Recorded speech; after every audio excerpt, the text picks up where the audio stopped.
எடப்பாடி முகத்தை மூடிக்கிட்டாருன்னு எல்லா பேரும் பேசிக்கிட்டு இருந்தாங்க. நம்ம அப்போ சொன்னோம் எடப்பாடிக்கு ஏதோ மூஞ்சியை தொடச்சிருப்பார், அதை போய் ஏன் அந்த மாதிரி காட்டுறீங்கன்னு சொன்னோம்.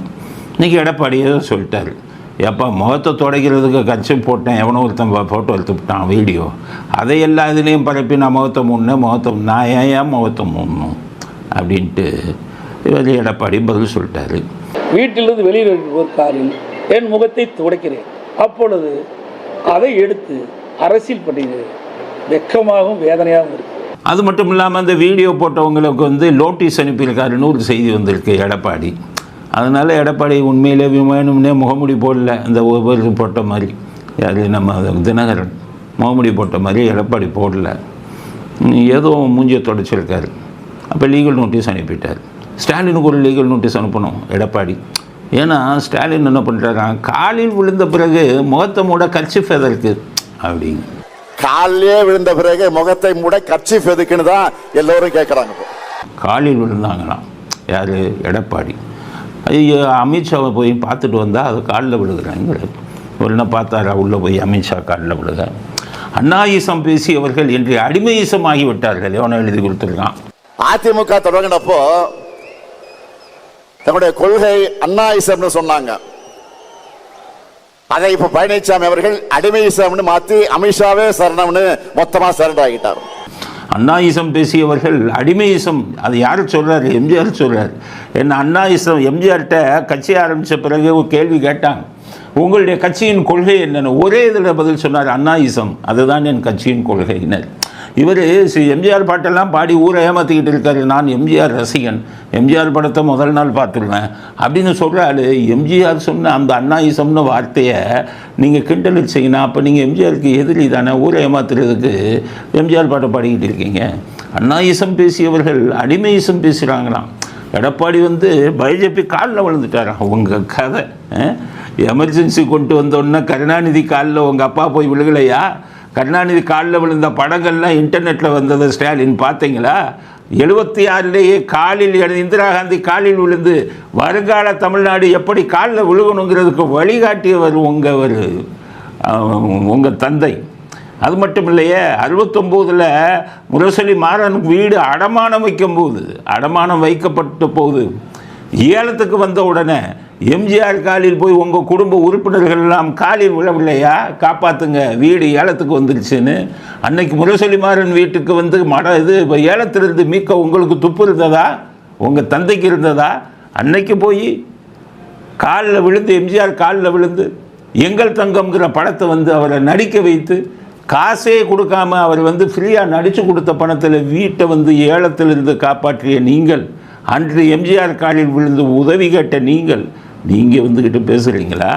இதை பற்றி காலில் விழுகிறத பற்றி எடப்பாடி காலில் விழுந்துட்டார், அமித்ஷா காலில் விழுந்துட்டாருன்னு. அடுத்து முத்து ஸ்டாலின் நடித்தார்ல, முத்து அவர்கள் இறந்தோடனே அவர் வீட்டில் கொண்டு போய் வச்சார்ல. அதே இப்போ இதில் கோபாலபுரத்துலேருந்து எத்தனை முறை முத்துவை அடித்து விரட்டுனீங்க, கதை சொல்லவா? கணக்கு நிறைய கதை இருக்குது முத்து கதை. ஊருக்கு உத்தமர்கள் மாதிரி அன்னைக்கு முத்துவை வீட்டில் வச்சிங்களே, அன்னைக்கு அவர் முத்து வாடகை வீட்டில் இருந்தார். நீங்களெல்லாம் 100 கோடி ரூபாய் இது வீட்டில் இருக்கும்போது நடிச்சிங்க. அதே முத்து நீங்கள்லாம் சின்ன பிள்ளையாக இருக்கும்போது ஸ்டாலின் 77 உங்களுக்கு எத்தனை வயசு கணக்கு போட்டுக்கோங்க. நீங்கள் பிறந்தது 53, எம்ஜிஆர் ஆட்சிக்கு வந்தது 77. ஆக அந்த டைமில் உங்களுக்கு கிட்டத்தட்ட 24 வயசு தான் ஆகுது. எம்ஜிஆர் ஆட்சிக்கு வரும்போது உங்களுக்கு ஒன்றுமே தெரியாது. நீங்கள் வேறு பக்கம் சுற்றிக்கிட்டு இருந்தீங்க, அந்த நியூ காலேஜ் பக்கமோ பிரசிடென்சி காலேஜ் பக்கமோ வேறு எங்கெங்கேயோ சுற்றிக்கிட்டு இருந்தீங்க. எம்ஜிஆர் ஆட்சிக்கு வந்தபோது தெரியாது. எம்ஜிஆர் ஆட்சிக்கு வந்தோடனே அப்போ நீங்கள் முத்து அடிக்க வந்தார் உங்கள் தந்தையை கெட்ட வார்த்தையில் பேசி, தெரியுமா உங்களுக்கு? அப்போ அந்த டைமில் உங்கள் அப்பா எம்ஜிஆருக்கு ஃபோன் பண்ணி என் பையன் என்ன திட்டுறான், என்னை காப்பாற்றுங்கன்னு கேட்டாரா இல்லையா? போலீஸை வச்சு என் பையங்களை அடிச்சிடாதங்கன்னு சொல்லி எம்ஜிஆர் காலில் விழுந்து கெஞ்சினாரா இல்லையா? அன்றைக்கி தானே. அதுக்கப்புறம் எம்ஜிஆர் அவனை எம்பியும் அவருக்கு முத்துவை கூட்டிகிட்டு போய் மாதம் செலவுக்கு அவர் பணம் கொடுத்தாரா இல்லையா? காலில் விழும் கலாச்சாரம் உங்களுக்கு கைவந்த கலை.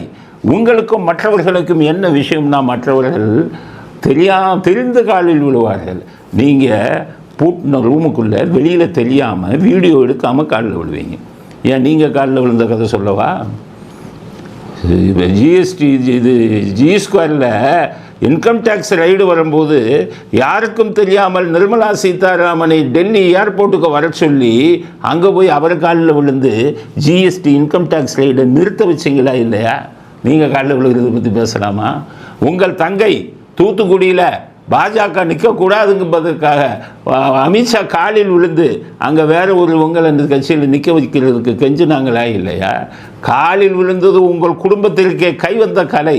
அதை நீங்கள் மற்றவங்களை எடப்பாடி காலில் விழுந்தார் இதை எடப்பாடியாக காலில் விழுந்தாருன்னு வைங்க, அதை சொல்வதற்கு உங்களுக்கு தகுதி இல்லை. உங்கள் குடும்பமே பல விஷயங்களில் காரியத்தை சாதிப்பதற்காக ஒவ்வொருவர் காலில் விழுந்த கதை நாடறிந்த கதை என்பதை ஸ்டாலின் அவர்கள் நல்லா புரிஞ்சுக்கங்க. அப்படிங்கிறது தான் காலில் விழுந்ததை பற்றியும் எம்ஜிஆரின் அண்ணாயிசத்தை கிண்டல் அடித்ததை பற்றியும் ஸ்டாலினுக்கு நாங்கள் கொடுக்க விரும்பும் பதில் இதுதான். அடுத்தது அந்த கூட்டத்தில் தமிழ்நாட்டை தலைகுனிய விட மாட்டோம் எவன் சொல்லி கொடுத்தாந்து இல்லை. இந்த தமிழ்நாட்டை தலைகுனிய விட மாட்டோம்னு சொல்லிட்டு அந்த 400 கோடி கொடுத்து வச்சிருக்கிறோன்னு சொல்லிட்டான். எங்கே போனாலும் தமிழ்நாட்டை தலைகுனிய விட மாட்டோம், திருப்பி காரித்து போவாங்கிற கவலை கூட இல்லை அவருக்கு. ஏன்னா நீங்கள் பண்ண வேலைக்கு தமிழ்நாட்டை தலைகுனிய விட மாட்டோம்னு சொல்லலாமா? அந்த கூட்டத்தில் என்ன பண்ணுறாரு? தமிழ்நாட்டை தலைகுனிய விட மாட்டோம்னு சொல்லுங்கள். டெல்லி வரை கேட்கணுமா அவருக்கு அவங்க தொண்டர்கள் கத்துறத? தமிழ்நாட்டை தலைகுனிய விடமாட்டேன். டெல்லிக்கு கேட்கிற மாதிரி எல்லாரும் சேர்ந்து சொல்லணும். தமிழ்நாட்டை தலைகுனிய விடமாட்டேன். தமிழ்நாட்டை தலைகுனிய விடமாட்டேன். தமிழ்நாட்டை தலைகுனிய விடமாட்டேன். அவன் கொடுத்து வாங்கின 1000 ரூபாய்க்கு ஏதோ இவர் சொல்கிறாருன்னு அவனை கத்துறான். இது ஜெயலலிதா அவர்கள் ஸ்டைல். ஜெயலலிதா அவர்கள் தான் கூட்டத்தை பார்த்து கேள்வி கேட்பாங்க. அதனால் ஸ்டாலின் வந்து ஜெயலலிதா அவர்கள் ஸ்டைலில் இவரும் ஸ்டைலில் கேட்டார். ஆனால் ஜெயலலிதா அவர்கள் ஒரு சாதா கேள்வியை கேட்பாங்க. ஓட்டு போடுவீர்களா அப்படிம்பாங்க. ஓட்டு போடுவோம்பாங்க. அதெல்லாம் சாதாரண கேள்வி. டெல்லிக்கு காதில் விழுகிற மாதிரி கத்தணும்னு சொன்னீங்கன்னா இதுங்க டெல்லிக்கு இங்கேருந்து கரூர்லேருந்து கத்துனா டெல்லிக்கு கட்டணுமா? அதனால் நீங்கள் காசு கொடுத்து கத்த வைக்கிறீங்கிறது அமித்ஷாவுக்கு தெரியாதா? மோடிக்கு தெரியாதா? அதனால் புரிஞ்சுக்கோங்க. கத்த விடுறார். தமிழ்நாட்டை வந்து தலைகுனிய விட மாட்டோம்.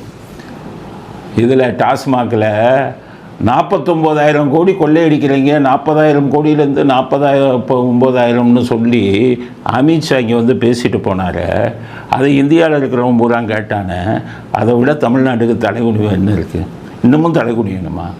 உங்கள் மந்திரியாக இருந்த செந்தில் பாலாஜி இங்கே இருக்கிற இடி வந்து அரெஸ்ட் பண்ணி தூக்கிட்டு போய் 1.5 வருஷம் ஜெயிலில் வச்சுருந்தாங்களே.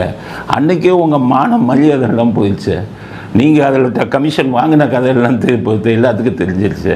எதுக்கு கபில் சிபலையும் முகுல் ரோத்தையும் வக்கீலை 1 கோடி வக்கீலை வச்சு அமித்ஷாவை காப்பாற்றினீங்க செந்தில் பாலாஜியை? நம்ம கதை வெளியில் வந்துடக்கூடாது. செந்தில் பாலாஜிட்ட நம்ம பங்கு கொடுத்த கதை வெளியில் வந்துடக்கூடாதுன்னு தானே துடியாக துடித்தீர்கள். அவர் எங்கே காட்டி கொடுத்து விடுவாரோன்னு தானே இலாக்கா இல்லாத அமைச்சரை உள்ளே ஜெயிலில் இருக்கும்போதே கொடுத்தீங்களே. அதெல்லாம் தலைகுனிவு இல்லையா? உங்கள் மந்திரிங்க பேரில் வரிசையாக வழக்கு பதிவு ஆகிட்டே இருக்க, அளவுக்கு அதிகமாக சொத்து செலுத்த வழக்குன்னு, அதிலெல்லாம் உங்களுக்கு தலைகுனிவு இல்லையா? இந்தியாவிலேயே வந்து அதிகம் கடன் வாங்கிய மாநிலம் 10 லட்சம் கோடியை 5 வருஷத்தில் வந்ததில் ஒவ்வொரு வருஷத்துக்கும் 1 லட்சம் கோடின்னு 5 லட்சம் கோடியை கடன் வாங்கிட்டு இந்தியாவிலேயே அதிக கடன் வாங்கிய மாநிலம் தமிழ்நாடுன்னு பேர் வாங்கினீங்களே. அதில் தலைகுனி இல்லையா? நீங்கள் இந்த தமிழ்நாடு அதில் தலைகுனி இல்லையா? நோபல் ஸ்டீல் பிரைவேட் லிமிடெட்னு சொல்லி துபாயில் போய் ஒரு கம்பெனி ஆரம்பித்து தமிழ்நாடு அரசாங்கத்திலிருந்து 1000 கோடி அதில் முதலீடு பண்ணீங்களே. இதை விட தலைகுனிவு என்ன இருக்குது? ஒரு முதலமைச்சர் அவர் குடும்ப கம்பெனியை உருவாக்கிட்டு தமிழ்நாடு அரசாங்கம் அன்னைக்கு டான்சி நிலத்தை வாங்கினாங்க ஜெயலலிதான்னு என்ன குதிச்சிங்க? ஜெயலலிதா அவர்கள் மேலே எத்தனை வழக்கு போட்டீங்க? இப்போ எங்கே போச்சு? வெக்கமல்ல? தமிழ்நாட்டில் ஏழை மக்கள் வரி பணம் 1000 கோடி கொண்டு போய் உங்கள் குடும்ப கம்பெனியில் போய் முதலீடு செய்கிறீங்கன்னா எவ்வளவு கேவலமான விஷயம். மனசாட்சி இருக்கக்கூடிய முதல்வர்கள் யாராச்சும் செய்வாங்களா? முன்னால் இருந்த முதல்வர்கள்லாம் இப்படி தான் இருந்தாங்களா? உங்களுக்கு திராவிடத்துக்கு வழிகாட்டிய உங்கள் அண்ணாதுரையை இவ்வளவு கேவலமான விஷயத்த பண்ணாரா? ராமசாமி கூட இந்த மாதிரி லஞ்சம் வாங்குறது இதெல்லாம் வந்து அவருக்கு பிடிக்காதில்ல. அப்புறம் எந்த முகத்தோடு போய் அவங்களுக்கு இப்போ பிறந்தநாள் விழா கொண்டாடுறீங்க? அண்ணாவுக்கும் ஈவேராவுக்கும் ராமசாமிக்கு எப்படி பிறந்தநாள் விழா கொண்டாடுறீங்க? அதே ராமசாமியை வந்து ராமசாமி கதை எப்படின்னா, ராமசாமியை எதிர்த்து ஆரம்பிக்கப்பட்டது தான் திமுக. அன்னைக்கு கல்யாணம் பண்ணிட்டாரு, 23 வயசில் வளப்பொண்ணு கட்டாருன்னு குற்றச்சாட்டு உங்கள் ராமசாமி மேலேயே அண்ணாதுரை உங்கள் அப்பாவும் சுட்டினவங்க தானே. இன்றைக்கி எந்த மூஞ்சியோட வெக்கம் இல்லாமல் அதே ராமசாமிக்கு வந்து பிறந்தநாள் விழா நடத்துகிறீங்க, 7 அவரை பற்றி பாராட்டு பத்திரம் வாசிக்கிறீங்க, சிலைக்கு மாலை போடுறீங்க. அன்று உங்களால் அர்ச்சனை செய்யப்பட்ட கேவலமான அர்ச்சனைகளை அவரை நோக்கி செஞ்ச நீங்கள் அவங்கள பற்றியெல்லாம் கூப்பிடுறீங்க, இது பண்ணுறீங்கன்னா அதெல்லாம் கேவலமான விஷயம் இல்லையா? மான மரியாதையை பற்றி நீங்கள் பேசாதீங்க. உங்கள் கதையை மான மரியாதையை வந்து இழந்த கதை. அன்றைக்கி பேசுகிற என்னென்னா அடிக்கடி எதுக்கு எடுத்தாலும் எமர்ஜென்சியில் என் கை காலை ஒடிச்சாங்க, அதையெல்லாம் ஒடிச்சது யார்? இன்றைக்கி நீங்கள் கூட்டணி சேர்ந்து கட்டி பிடிச்சிக்கிட்டு இருக்கீங்களே உங்கள் ராகுல் காந்தி, அவங்க கட்சி தானே கை காலை அன்றைக்கி உடைச்சது. தன்மானம் சுயமரியாதை இருந்திருந்தால் நீங்கள் காங்கிரஸோட கூட்டணி சேர்ந்துருக்கலாமா? அன்றைக்கே வந்துக்கிட்டு உங்கள் அப்பா நீங்கள் அடி வாங்கினது 76ல், 77லேயே நேருவின் மகளே வருக நிலையான ஆட்சி தருகன்னு இந்திரா காந்தி காலில் விழுந்து இது பண்ணலையா? அப்போ நீங்கள் நெருக்கடியில் வாங்கின அடிக்கு உங்கள் அப்பா வந்து இந்திரா காந்திகிட்ட கூட்டணி சேர்ந்துருக்கலாமா? என்ன அதனால் இப்போ புலம்பாதீங்க. அடித்தான்னு அடித்தவன்ட்ட தானே கூட இருக்கீங்க. சைக்கிளில் சுற்றுவோம் வாங்குறீங்க ராகுல் காந்தியை பார்த்து. அடித்தவங்க அவங்க தானே. பழி வாங்க வேண்டாமா? பழி வாங்கலனாலும் பரவாயில்ல, தன்மானம் சுயமரியாதை என்ன அடித்தாங்க ஒரு ஜெயிலுக்குள்ளே போட்டு காங்கிரஸ்காரங்க. காங்கிரஸ் ஆட்சியில் அந்த காங்கிரஸில் எந்த சூழ்நிலையிலும் கூட்டணி சேர மாட்டேன்னு சொல்கிறதுக்கு முதுகெலும்பு இருக்கா உங்களுக்கு? அதனால தான் சொல்கிறேன். அதனால் மேடையில் இதெல்லாம் வந்துக்கிட்டு பேசிக்கொண்டு இருக்கிறார். உங்கள் மக்களுக்கு புரியணும் இவர்கள் எப்படிப்பட்ட சந்தர்ப்பவாதிகள் என்று அப்படிங்கிற கருத்தையும் பதிவு செய்ய விரும்புகிறோம். அடுத்தது 14 வயசுலேயே கருப்பு கொடி பிடித்தவன் நான் மாநாட்டில் பேசுகிறாரு. எவ்வளவு மோசமான அது பாருங்கள். 14 வயசுல பிடிச்சாராம். 14 வயசுல கருப்பு சிவப்பு கொடி பிடிச்சு கழகம்னு உழைக்க தொடங்கின என்ன இந்த இயக்கத்துடைய தலைமை பொறுப்புக்கு கொண்டு வந்திருக்கக்கூடியவர்கள் நீங்க. இவர் 53ல் பிறந்தார். 14 வயசுனா 67. 67ல் எங்கே ஸ்கூல் விளையாண்டுக்கிட்டு இருந்தார் இவர். அந்த பக்கமே திரும்பலை. 73ல் தான் என்ன பண்ணார், காஞ்சிபுரம் மாநாடுக்கு வரும்போது உங்கள் அப்பா தீப்பந்தத்தை கொடுத்து ஓடுறான்னாரு. இப்போ இன்ப நிதியை கொண்டாந்து ஃபஸ்ட்டு ரோவில் வைகோவுக்கு பக்கத்தில் உட்கார வைக்கிறாங்கல்ல, அதே மாதிரி இவருக்கு 21 வயசு ஆகும்போது தீப்பந்தை ஏற்றிட்டு போனார். அப்போ கூட திமுக கொடியை ஏந்தி போகவில்லை. ஆனால் என்ன போய் சொல்கிறாரு, 14 வயதிலேயே திமுக கொடியை கையில் ஏந்தியவன். நான் ஃபோட்டோவை காமிங்க, நீங்கள் ஆதாரம் இருந்தால் காமிங்க. அதனால் வெறும் பொய்யை புழுகி கொண்டிருக்கிறார். இவர் செந்தில் பாலாஜியா பாராட்டு பத்திரம் வாசிக்கிறார். இது மாதிரி ஒரு ஆள் இல்லைன்னு ஊழல் செய்தவர்களையும் லஞ்சம் வாங்கியவர்களையும் தலைக்கு மேல் தூக்கி பிடித்து கொண்டிருக்கும் உங்களுக்கு முதல்வராக இருப்பதற்கே தகுதி இல்லைங்கிறது தான் என்னுடைய கருத்து.